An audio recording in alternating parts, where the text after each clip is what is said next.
Greetings everyone. Welcome to the lecture on Muslim women education in colonial India, some reflections.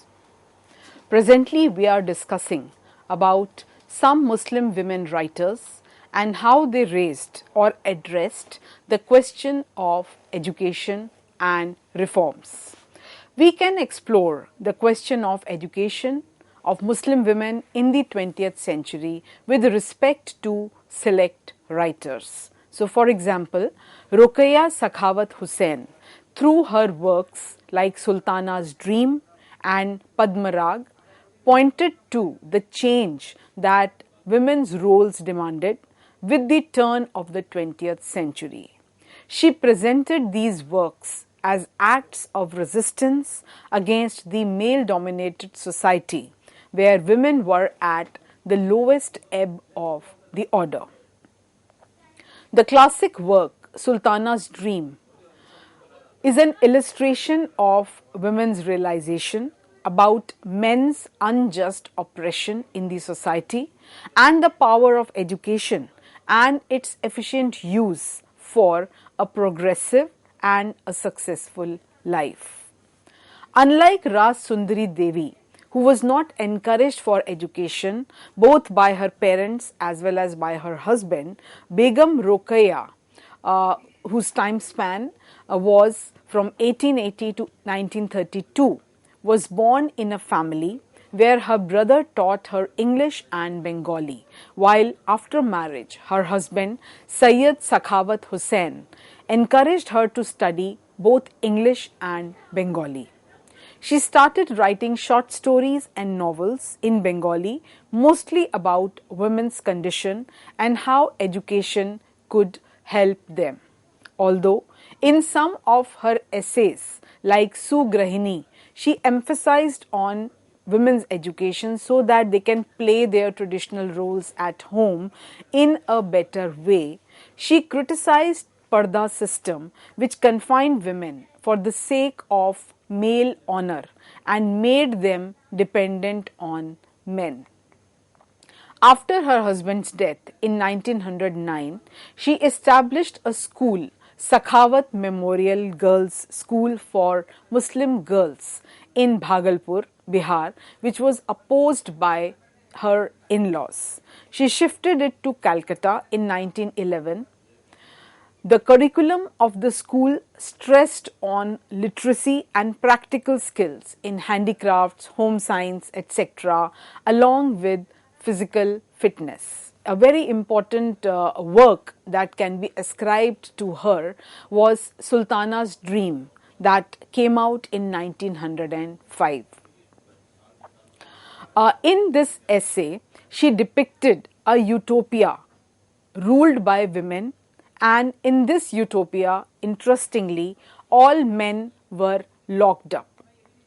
The religion in this utopia was not specifically any particular religion, but it was based on love and truth. All the political and social issues were addressed by women.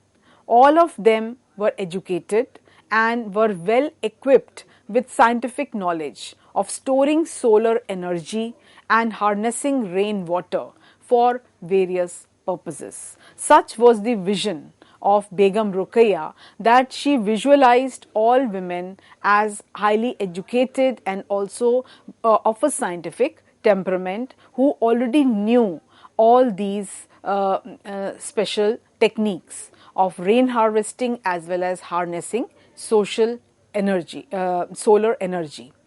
The use of electrical technology in farming and aerial means of transport saved time, and even the work hours were reduced to 2 from 8, as was mentioned in her work. And even this work was performed by men. So, therefore, she was clearly imagining a utopia in which women were very intelligent and they knew all the techniques of saving labor. Crimes also had been reduced in this utopia because men were not on the loose, since all men were locked up. So therefore, there was no one who would be committing crimes. So this work clearly was a satire on the contemporary society, and one can say that it was the first feminist science fiction and represented what women wanted in reality, and how, if in a position to decide for themselves, they could definitely visualize a much more modern and scientific world. It is satirical in nature, but brings to our notice the serious problems of a male dominated society, where women are thought of as symbols of culture and tradition, as purveyors of ethical and religious ideals, as superstitious and ignorant of reality, and as a danger for the society if they are educated. So, through her writings, Hussain presented a daring and a courageous picture of Muslim women struggling to attain education and economic independence amidst these social bounds of Parda. Her non-fictional writings also projected the spirit of rebellion as her way of expressing her disapproval of the patriarchal society that was clearly biased against women. Then another writer about whom one can talk about was Atiya Hussain. Herself educated and liberal minded, penned her novel Sunlight on a Broken Column on similar lines. She constructed the entire novel around the protagonist Laila and her quest for freedom, both personal as well as national. So Laila fights not just against the imperial forces, that is the colonial rule, but also against patriarchal forces that try to stop her from attaining education. So Laila was projected as a rebel with a cause. Laila voiced her growing concern for the dismal position of Muslim women in the Indian society and urged the men to reconsider and adopt various measures to bring about positive changes in the lives of women, especially through education. So what we can conclude from this, that the print medium was playing a very important role by the beginning of the 20th century. The journey of journals catering to Muslim women, both during the beginning of the 20th century and how these journals became markers for the emergence of Muslim women on the public sphere, is commendable. The print medium became an important as well as a popular medium of instruction for females, and their contribution as well as readership of these journals points to their keen interest towards their own socio-cultural advancement. So a select number of journals that were immensely popular during those times, like Tehzeeb-ul-Niswan, Ismat, Khatun, Saheli, Sharif Bibi, and how these journals became exemplary mediums of change and resistance for the Muslim women to emerge on the public space. Bengali journals that were popular during the first half of 20th century also reflected the plight of Muslim women in the Bengal region. And some of the most prominent Muslim women writers were contributing to these journals, like Rokeya Sakhawat Hussain, Ismat Chhetri, Qurratul Ain Haider, Saleha Abid Hussain, etc. Now let us also talk about the role of Muslim women in the nationalist struggle as freedom fighters, whose rebellion and resistance against the imperial forces earned them the name of being daring and courageous. Though always in parda and not being highly educated, these Muslim women managed to contribute in their own small ways towards the freedom of the nation from the shackles of imperial domination. Muslim female writers' interventions to the cause of nationalist struggle through their writings, for example, Atia Hussain, through her novel Sunlight on a Broken Column, discussed various measures that had been adopted by Muslim females. Her women characters can be seen grappling with two kinds of struggles. One was their personal struggle, in which they had to face the patriarchal family and the society, and then there was the collective national struggle of which they wanted to become a part of. The women in the novel are not mute observers, but they were equal participants in the nationalist struggle whose contribution is invaluable for the nationalist politics. Then one can also talk about Ismat Chhettri's Roots, which is a heart-rending story of a Hindu and a Muslim family who, once inseparable, crumble after the struggle for nation's freedom begins. The two families turn against one another in the hour of need, but the elders of the family decide to stick to their roots because these were the roots of brotherhood and bonding as well as lifelong friendship. So the story is about the horrors of partition and its subsequent depiction of disintegration of friendship as well as families. The main protagonist, Amma Ji, is presented as a rebel, as a woman who refuses to leave her home amidst violence, as she cannot think of parting with the house in which she had spent her entire life. Then another very strong writer, Qurratul Ain Haider, in her famous work Through My Temples, depicted the lives of a high-class Muslim family.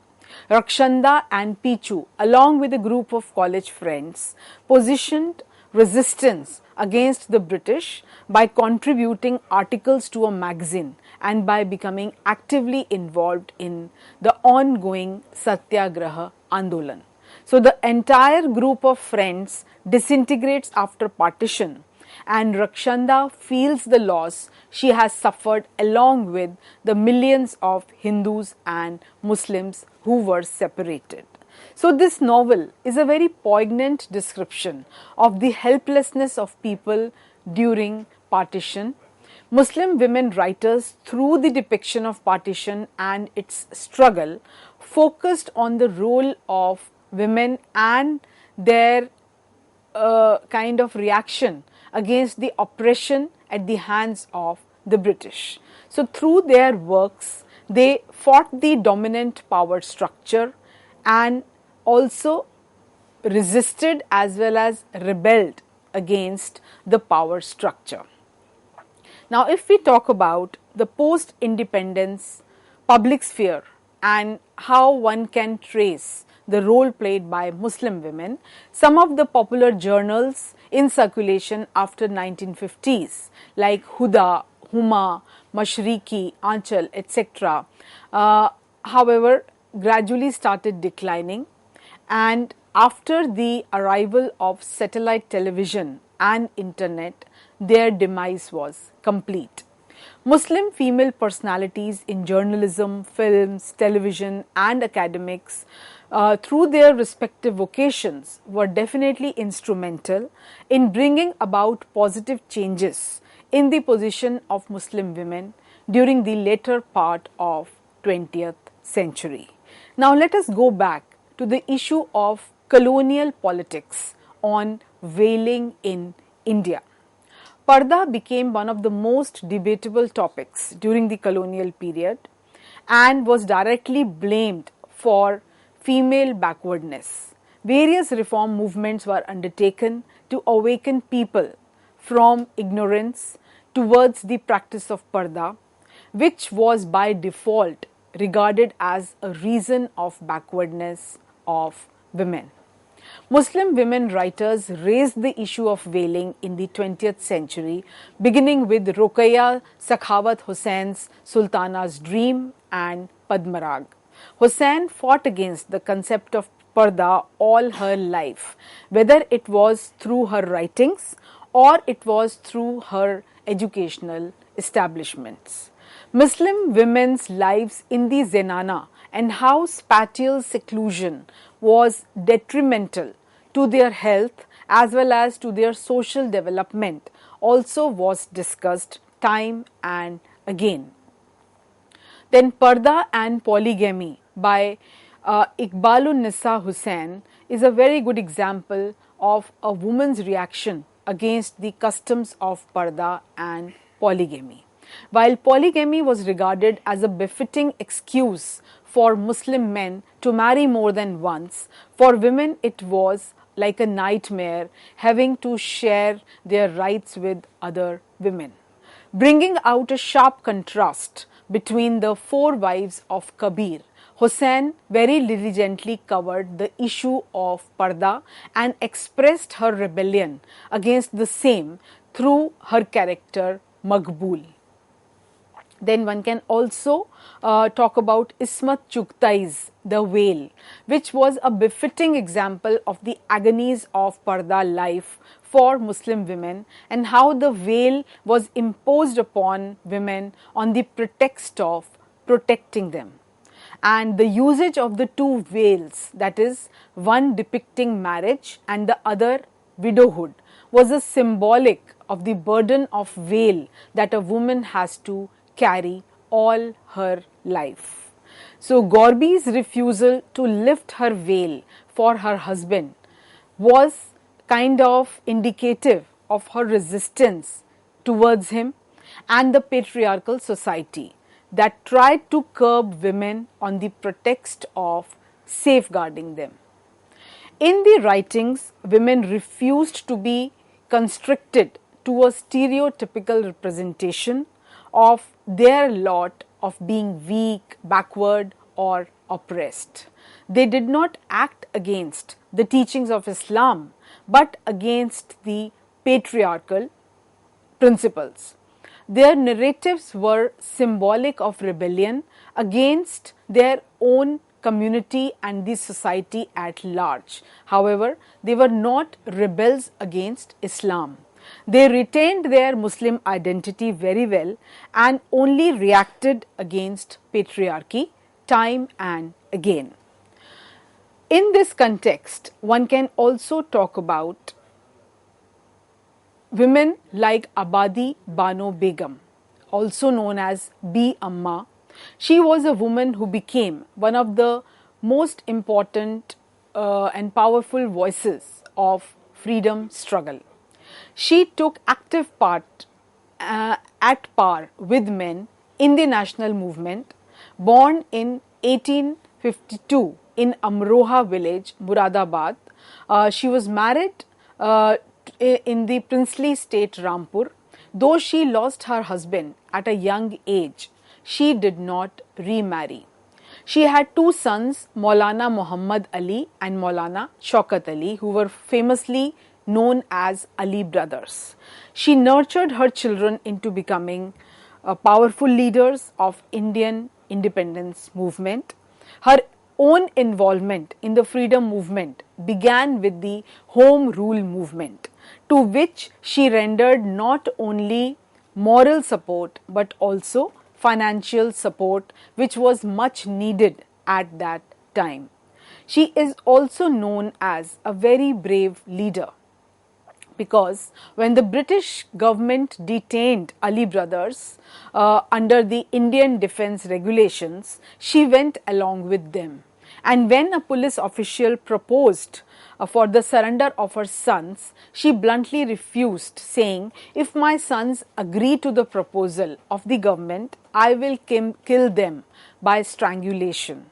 I hope God will bestow enough energy into this old woman's hands." So such were her sentiments that she was able to even sacrifice, she was ready to sacrifice her own sons also for the sake of freedom. She is also widely known as a supporter of Mahatma Gandhi. And when Abadi Bano met Mahatma Gandhi in 1917 for the first time, Mahatma Gandhi was quite impressed by her and started addressing her Ammi Jan. She helped Mahatma Gandhi and other Khilafat leaders financially also for undertaking all India tours.